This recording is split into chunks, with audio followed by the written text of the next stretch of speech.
I need all of my confused, semi-broke millennials to come to the front, please. Yep, come on. So many of us were never formally taught anything about money, especially saving money. But as a financial educator, there are so many questions that I hear that always come up to the top. So we're going to answer them today. Today on Berna Explains It All, we're going to be talking about savings and answering all kinds of questions like, is it too late for me to save? Do I really need an emergency savings? Why am I still living paycheck to paycheck? And how is anyone saving money in this economy? What the hell? This is edutainment purposes only. So always follow up with a financial professional for your specific financial needs. Sue your mother, not me. Let's go. 24% of Americans have zero savings, and 59% of Americans couldn't handle a $1,000 emergency if that happened today. So if you're in your 30s or your 40s and you feel like you missed the savings boat, no, you're not alone. And no, it's not too late. And I'm going to need you to stop beating yourself up about it, okay? Because trying to save money in this economy, with this wage gap, with this slow wage growth, you need a little self-grace and a few small wins to build your momentum back up. I remember getting to my first $1,000 in savings, and it definitely didn't happen overnight. I remember depositing my first 20 and I was like, that feels better than zero.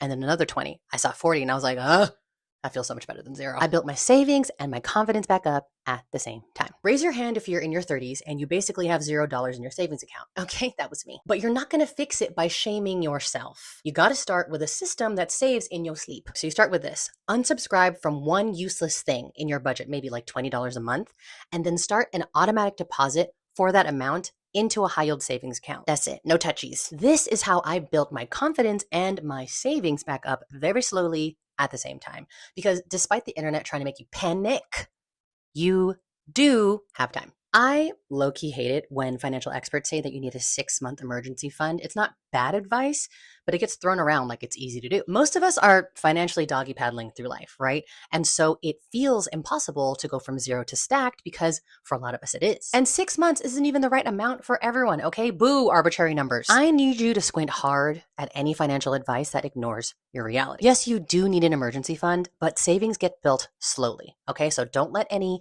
hot breath internet uncles make you think that you're bad at money because you're not. Here's how to actually decide how much you need in emergency savings. Okay, forget that whole 6 months emergency fund stuff. We need to figure out how much 1 month of your life costs. You can look at the last 3 months of your expenses, average that mother out, use that number. You can use an app. I'm a Monarch girly. Second, look at your life right now, okay? If you're working and if you lost your job, how long would it realistically take you to find another job in your industry? Aim for however many months makes you actually go, all right, realistically, I know I can pare down and get my shit together in that time. Emergency funds are like your backup oxygen tanks. You do need one, but you build at the pace that works for you. Living paycheck to paycheck doesn't mean you're bad at money. It might mean that you were never taught the rules of a certain game, a game that sucks, by the way. Things we can't control, like rising cost of living or widening wage gaps or snowballing debt or the privileges that you were or weren't born with. These are the things that make it really hard to feel like you can keep up, even if you are cutting all you can or making more money. So if this is hitting, don't take all the blame onto yourself. You probably got to where you are by being resourceful as hell already. Learning how to budget and how to build a savings, it might not fix a broken system, but it gives you a little room to breathe. And you absolutely deserve that. If you find yourself living paycheck to paycheck, just do this quick thing with me. Look at your cash flow, okay? AKA what you make every month versus what you spend every month. I like to make the bots do this. I use an app. I like Monarch so that I don't have to guess or worse, do math. If the number left over is tiny or negative, that's your answer. You can't save money you don't have. The only real choices you have there are spending less, earning more, or probably doing a little bit of both. If you've got around 10% of your income left over, that's a solid place to be, okay? From there, it's about priorities, not panic. Have you already snipped your budget to within an inch of its life, and yet you still can't manage to build up a savings? At a certain point, the only move left is making more money, but we can do that with a little more intention. Pick a specific savings goal in your life, right? Start small, keep it realistic, and then think to yourself, what do I like to do? What do I already know? What can I offer to people that someone would pay $20 for, $50 for? Can you use skills from the industry or work that you're already in or consult for friends or family? Deposit the money you make into a high yield savings account.